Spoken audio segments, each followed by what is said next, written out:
राहुल गांधी ने भारत की तुलना पाकिस्तान के साथ कर दी है। राहुल गांधी ने यह भी कह दिया कि प्रधानमंत्री नरेंद्र मोदी किसी की सुनते नहीं है। भारत का लोकतंत्र खतरे में है।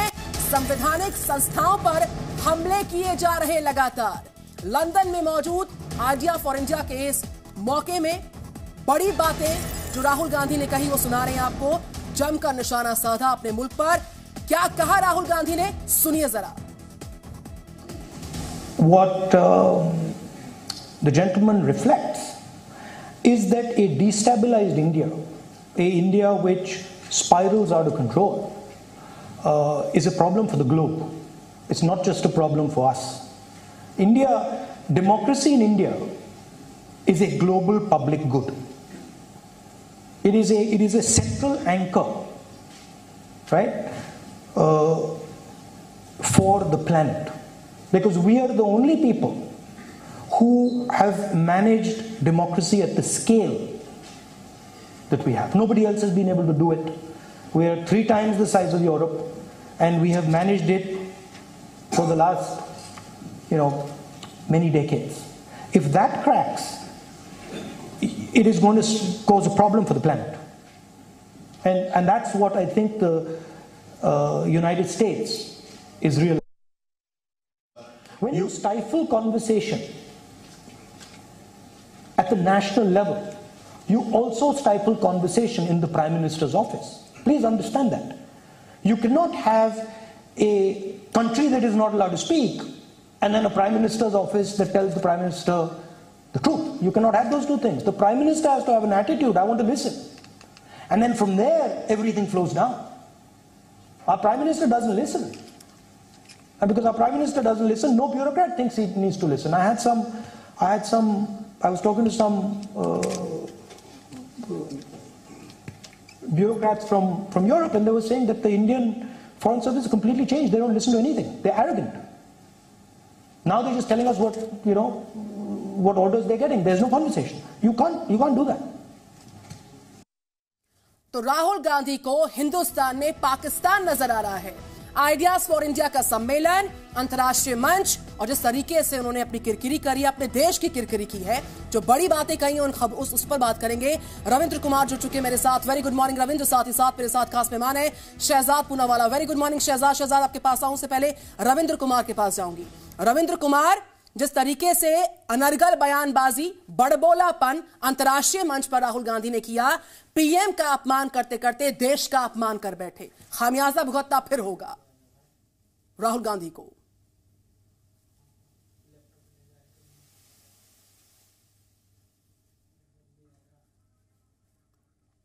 तो रविंद्र कुमार के पास मैं लौटूंगी जल्द। क्या कहा राहुल गांधी ने वो सुनवा रहे हैं लगातार। आइडियाज फॉर इंडिया का मंच था, अंतर्राष्ट्रीय मंच था। लंदन में मौजूद थे राहुल गांधी और भारत की तुलना पाकिस्तान से कर बैठे। राहुल ने यह भी कह दिया प्रधानमंत्री नरेंद्र मोदी किसी की सुनते नहीं है। क्या कहा राहुल गांधी ने, सुनिए फिर से। When you stifle conversation at the national level, you also stifle conversation in the Prime Minister's office. Please understand that. You cannot have a country that is not allowed to speak and then a Prime Minister's office that tells the Prime Minister the truth. You cannot have those two things. The Prime Minister has to have an attitude, I want to listen. And then from there, everything flows down. Our Prime Minister doesn't listen. And because our Prime Minister doesn't listen, no bureaucrat thinks he needs to listen. I was talking to some bureaucrats from Europe, and they were saying that the Indian Foreign Service is completely changed. They don't listen to anything. They're arrogant. Now they're just telling us what orders they're getting. There's no conversation. You can't do that. I think what the gentleman reflects is that a destabilized India, a India which spirals out of control, is a problem for the globe. It's not just a problem for us. Democracy in India is a global public good. It is a central anchor, right, for the planet. Because we are the only people who have managed democracy at the scale that we have. Nobody else has been able to do it.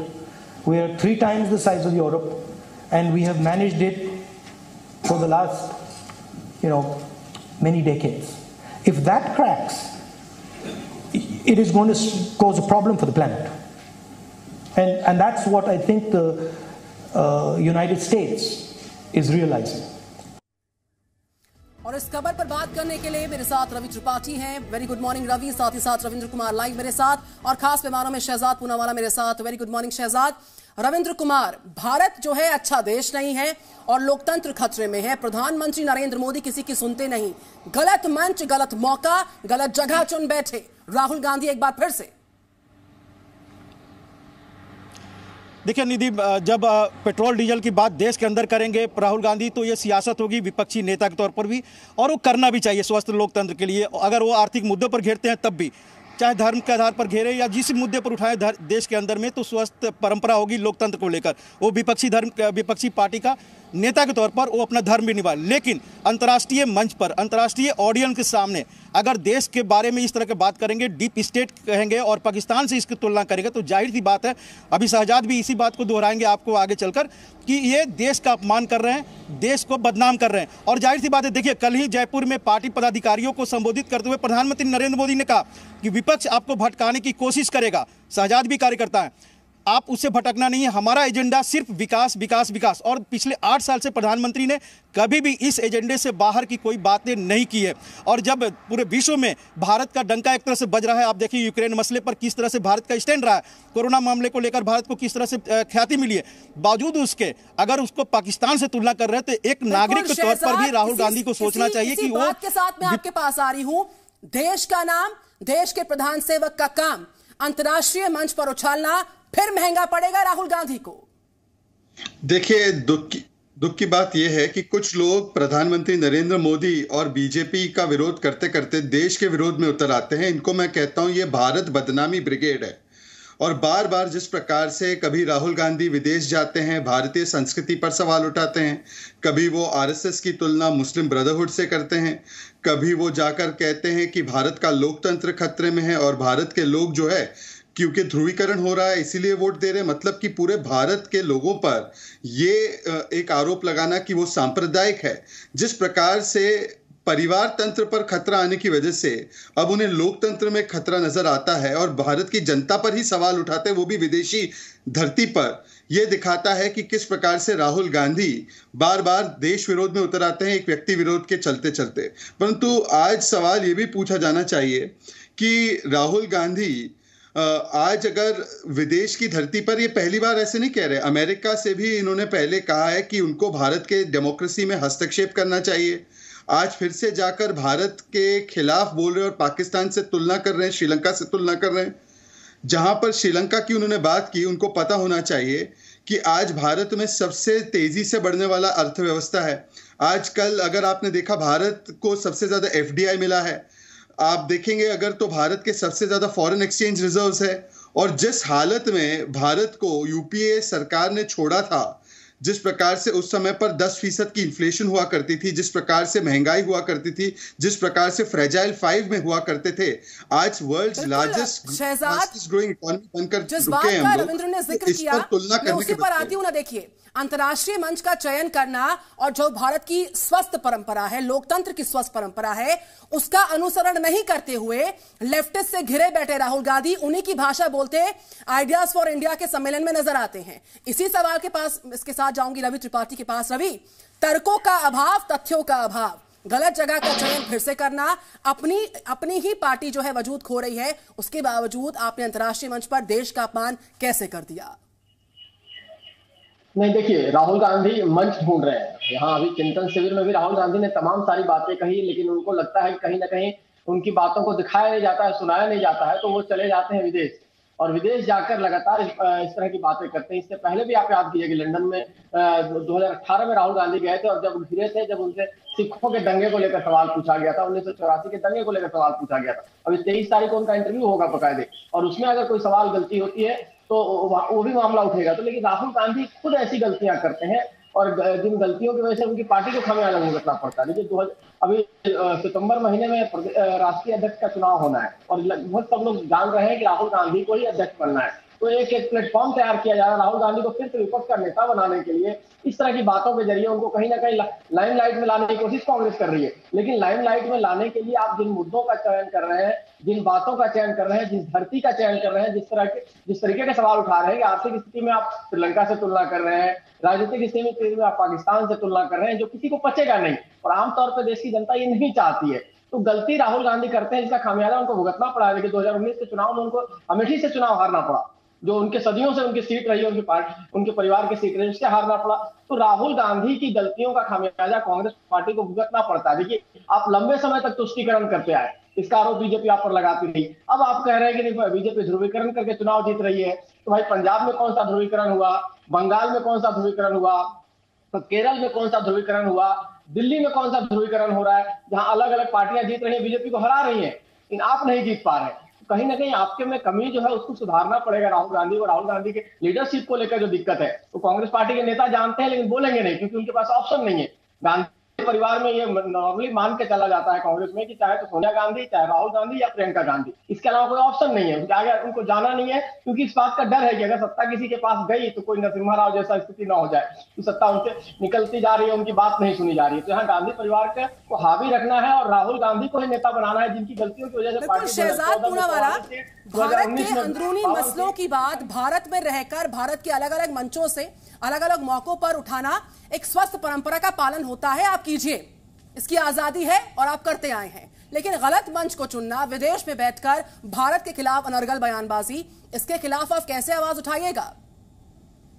देखिए दिक्कत की बात यह है कि बार बार राहुल गांधी इस लोकतंत्र, ये एको को प्लीज थोड़ा ठीक कराइए, बहुत ज्यादा एको हो रहा है। देखिए बार बार राहुल गांधी की समस्या यह है कि जिस प्रकार से उनको देश की जनता नकार रही है, उनके पास आइडियाज फॉर कांग्रेस तो कुछ नहीं है, परंतु आइडियाज फॉर इंडिया के नाम पर जिस प्रकार से केवल और केवल मोदी विरोध में भारत को बदनाम करने की ये पूरी साजिश रची जाती है। चाहे ये इस्लामोफोबिया का नैरेटिव हो, चाहे ये कोविड को लेकर जो उन्होंने दुष्प्रचार पूरे देश में फैलाया हो, या चाहे वो आज जाकर भारत की तुलना श्रीलंका और पाकिस्तान जैसे अनस्टेबल देशों के साथ करना हो, ये कहीं ना कहीं समझ में आता है कि राहुल गांधी केवल और केवल अपनी राजनीतिक हताशा के चलते भारत को भी बदनाम। आपके पास इस वक्त की ब्रेकिंग न्यूज आ रही है, मेरे साथ मेरे सहयोगी चंदन सिंह जुड़ चुके हैं। चंदन, ओवर टू यू। इस वक्त की बड़ी खबर, राहुल गांधी ने भारत की तुलना पाकिस्तान से की है। राहुल गांधी ने भारत की तुलना श्रीलंका से भी की है। राहुल गांधी ने कहा है चीन भारत तनाव पर कहा है कि लद्दाख में यूक्रेन जैसे हालात हैं। अब सवाल यह उठता है कि अगर लद्दाख की बात की जाए तो वहां पर मिरर इमेज है सेना की। अगर चीन की फोर्स जितनी बड़ी तादाद में मौजूद है, उतनी ही बड़ी तादाद में भारत की फोर्स भी मौजूद है। पिछले 2 साल से वहां पर गतिरोध की स्थिति जरूर है, लेकिन यहां पर भारत को कहीं ना कहीं हल्के दिखाने की कोशिश। लद्दाख में यूक्रेन जैसे हालात हैं तो भारत की तुलना यूक्रेन से कर रहे हैं राहुल गांधी, और चीन की तुलना रूस से कर रहे हैं। पीएम मोदी चीन का नाम तक नहीं लेते। चीन भारत तनाव पर राहुल गांधी का बयान, कई आरोप लगाए हैं। लद्दाख में यूक्रेन जैसे हालात होने का दावा किया है।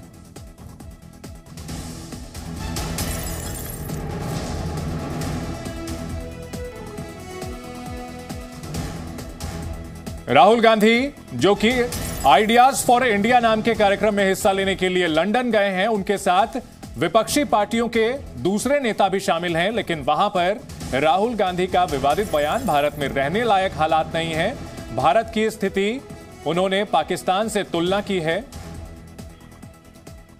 और हमारे साथ चर्चा में बीजेपी प्रवक्ता शहजाद पूनावाला बने हुए हैं, साथ ही हमारे सहयोगी रवि भी हमारे साथ हैं। शहजाद, आखिर क्या वजह है कि राहुल गांधी को डोमेस्टिक मुद्दे उठाने के लिए लंदन जाना पड़ा है? क्या कहीं ना कहीं जो सियासी उनको नुकसान उठाना पड़ा है, एक के बाद एक चुनाव हार रहे हैं, इसकी वजह से अब वो मंच की तलाश कर रहे हैं?